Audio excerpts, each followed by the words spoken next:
Vinisha Reddy, Functional Nutrition Clinic, control diabetes naturally with right nutrition. నమస్కారం, welcome to I dream. ధర్మ మార్గం with Vijitha కార్యక్రమానికి స్వాగతం.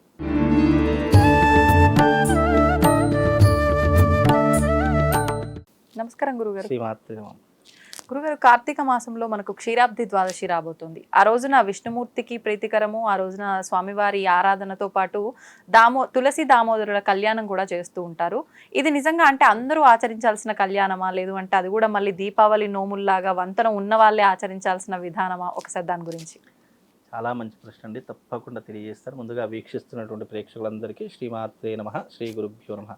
యత్ర యోగేశ్వర కృష్ణో యత్ర పార్థో ధనుద్ధరః తత్ర శ్రీర్విజయోర్భూతి ధ్రువాణి తిరుమతిర్మమ. మనకు తులసి కళ్యాణం అనేటటువంటిది చారిత్రకమైనటువంటి ఒక కథ సారాంశంలో ఉంది. అదేమిటి అని అంటే కనుక, క్షీరసాగర మథనం జరిగినప్పుడు లక్ష్మీదేవి ఉద్భవించింది.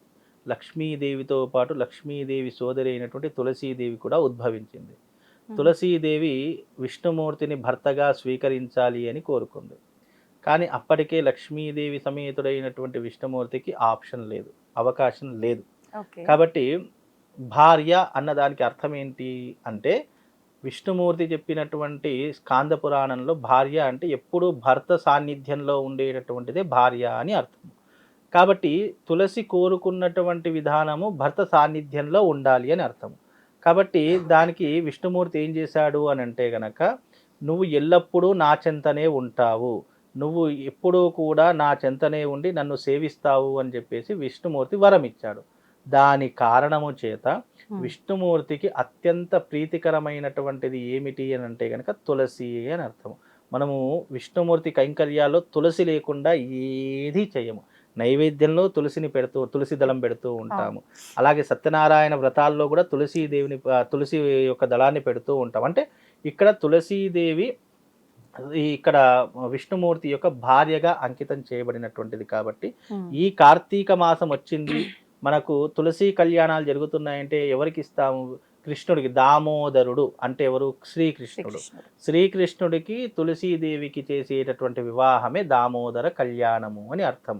కాబట్టి ఇక్కడ దామోదర కళ్యాణము అనేటటువంటిది దేని ప్రీతిగా చేస్తామంటే, ఇక్కడ తులసీదేవి వరం పొందింది కాబట్టి, విష్ణుమూర్తిని భర్తగా పొందింది కాబట్టి, అంటే ప్రత్యక్షంగా కాకపోయినా పరోక్షంగా అయినా ఉంటుంది కాబట్టి, దాని యొక్క ప్రతీకగా చేసేటటువంటిది తులసి కళ్యాణము. తులసీదేవిని దేనికిచ్చి వివాహం చేస్తారు? దామోదరుడికి ఇచ్చి వివాహం చేస్తారు. అందుకే దీనికి దామోదర మాసము అనేటటువంటి పేరు కూడా ఉంది.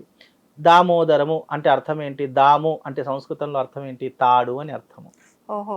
దాము అంటే సంస్కృతంలో తాడు అని అర్థము. ఉదరము అంటే కడుపు అని, పొట్ట అని అర్థము. మరి ఎందుకు ఈ పేరు వచ్చింది?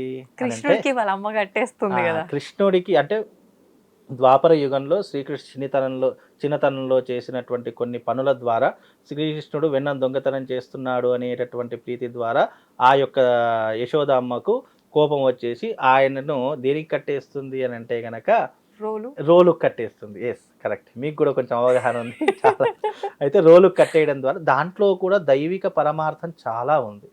ఇద్దరు దేవతలను రక్షించడానికి ఆ యొక్క కృష్ణుడు ఆడినటువంటి నాటకమే ఈ యొక్క విధానము అని చెప్పడం కూడా శాస్త్రంలో ఒక కథ కూడా సారాంశంలో ఉంది. అయితే ఇక్కడ ఆ విష్ణుమూర్తి ఎప్పుడైతే యశోదమ్మ తాడుతో తన ఉదరానికి కట్టేసిందో అప్పుడు వచ్చినటువంటిది ఈ దామోదరుడు అనేటటువంటి పేరు. అందుకే తాడుతో కట్టేస్తుంది కాబట్టి దాము అంటే తాడు, ఉదరము అంటే తన పొట్టకు కట్టేస్తుంది కాబట్టి దామోదరుడు అని పేరు. అప్పటి నుండి ఆ యొక్క దామోదర మాసంలో శ్రీకృష్ణుని తులసీదేవికి ఇచ్చి వివాహం చేయడం అనేటటువంటిది కూడా ఆచారంలో ఉన్నటువంటి ఒక పద్ధతి అని అర్థము. అలాగే ద్వాపర యుగంలో శ్రీకృష్ణుడు తులసీదేవికి ఇచ్చినటువంటి వరము కూడా, ఈ వరము ఇప్పటికీ కూడా మనం తులసి కళ్యాణం చేస్తున్నామంటే ఈ యొక్క ద్వాపర యుగంలో జరిగినటువంటి కథ సారాంశమే మనం తులసీదేవికి శ్రీకృష్ణుడికి ఇచ్చి వివాహం జరుగుతుంది అని అర్థం. అంటే ఇక్కడ ప్రత్యక్షంగా కాకపోయినా పరోక్షంగా అయినా తులసీదేవి శ్రీకృష్ణుడి చెంత ఉంటుంది కాబట్టి ఆ యొక్క ఇద్దరికి ఇచ్చి వివాహం చేయడం వల్ల. ఎందుకు వివాహం చేయాలి అంటే గనక, ఆ వివాహ సమయంలో ఎవరికైతే వివాహం కావట్లేదో, ఎవరికైతే జీవితంలో సుఖ సౌఖ్యాలు లేవో, ఎవరికైతే సౌమంగళ్య తత్వం కావాలో వాళ్ళందరూ ఆచరించేటటువంటి విధానం. అందుకే శ్రీకృష్ణుడు దామోదరుడు చెప్తాడు, ఎవరైతే కార్తీక మాసంలో నిన్ను ఆరాధించి నెల రోజుల పాటు సేవిస్తారో, కార్తీక మాసంలో తప్పకుండా నెల రోజుల పాటు ఆరాధించవలసినది తులసి కోట. నువ్వు ఆ తులసి కోట దగ్గర నెల రోజుల పాటు దీపం పెడితేనే నీ ఇంటికి ఆయుష్, నీ ఒంటికి సౌభాగ్యం అన్నీ కూడా కలుగుతాయి. నెల రోజుల పాటు తులసీదేవిని ఎవరైతే ఆరాధించి దీపారాధన చేస్తారో ఆ ఇంట్లో సౌభాగ్యంతో పాటు అష్టైశ్వర్యాలు, సిరి సంపదలు తులతూగుతాయని సాక్షాత్తు శ్రీకృష్ణుడే తులసీదేవికి వరమిచ్చినటువంటి రోజు ఈ కార్తీక మాసం. అందుకే ఇప్పుడు ఈ కళ్యాణం అందరూ చేయొచ్చు అంటారు. అందరూ చేయవచ్చు. ఇక్కడ మీరు అన్నట్టుగా వంశంలో ఉంటేనే చెయ్యాలి, మా ఆచరణలో ఉంటేనే చెయ్యాలి, మాకు వంచన ఉంటేనే చెయ్యాలి అనేటటువంటి, వంచన అంటే అర్థం ఏంటి? నీ తల్లిగారికి తెలియదు కాబట్టి చెయ్యలేదు, ఇప్పుడు తెలుసు కాబట్టి నువ్వు ఆచరించు, తప్పు లేదు. ఇప్పుడు ఏదో వాళ్ళు చేయలేదని చెప్పేసి పుణ్య కార్యక్రమాలు ఎవరైనా ఎప్పటి నుంచైనా ఆచరించవచ్చు. అంతే తప్ప నా తల్లిగారు చేయలేదు, మా నాన్నగారు చేయలేదు, మా అత్తగారు చేయలేదు అని చెప్పేసి నువ్వు చేయకుండా ఉండకూడదు. నీ తరం నుంచైనా ఆచరించే, నేను గతంలో చెప్పా, ఏది ఆచరిస్తే అదే ఆచారం అవుతుంది, ఏదైతే ఆచరించకుండా ఉంటుందో అది అనాచారం అవుతుంది. ఇక్కడ మీ తరఫు నుంచి మీరు ఆచరించాలనుకోండి, రేపు మీ పిల్లలు వాళ్ళ పిల్లలు అందరూ ఆచరిస్తారు. మీరే ఆచరించలేకపోతే నా తల్లి చేయలేదు నేను ఎందుకు చెయ్యాలి అని చెప్పేసి వాళ్ళు కూడా చప్పుడు దగ్గర కూర్చుంటారు. కాబట్టి అలా కాకుండా ప్రతి ఒక్కరూ చేసుకోవచ్చండి. తులసి కళ్యాణం అనేటటువంటిది ఫలానా వీలే ఆచరించాలి, ఫలానా వీలే చేయాలని ఏం లేదు. తెలిసిన ప్రతి ఒక్కరూ చేసుకోవాలి. తెలియకపోతే ఒక బ్రాహ్మణ్ణి పిలుచుకొని మరి వచ్చి చేయించుకుంటే అద్భుతమైనటువంటి ఫలితాలు కలుగుతాయి.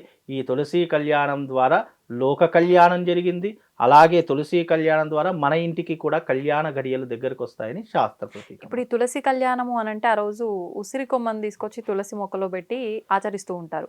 చాలా మంది ద్వాదశి రోజు కాకుండా కార్తీక పౌర్ణమి రోజే ఈ విధానాన్ని పాటిస్తూ ఉంటారు.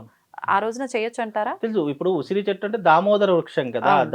ఇప్పుడు మన యశోదాదేవి దేనికి కట్టేసింది? ఉసిరి చెట్టుకే కట్టేసింది కాబట్టి అది దామోదర వృక్షంగా మారింది. అలాగే ఆ దామోదర వృక్షం అన్నా కృష్ణుడన్నా రెండూ ఒకటే.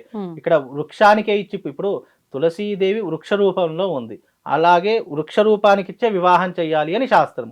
ఆ వృక్ష రూపం ఉన్నటువంటిది ఏంటి? దామోదరుని యొక్క రూపము అని అంటే అది ఉసిరి చెట్టు. కాబట్టి ఉసిరి చెట్టుకి తులసీదేవికి అంటే తులసి చెట్టుకి ఇచ్చి రెండుటికి వివాహం చెయ్యాలి అని శాస్త్రం.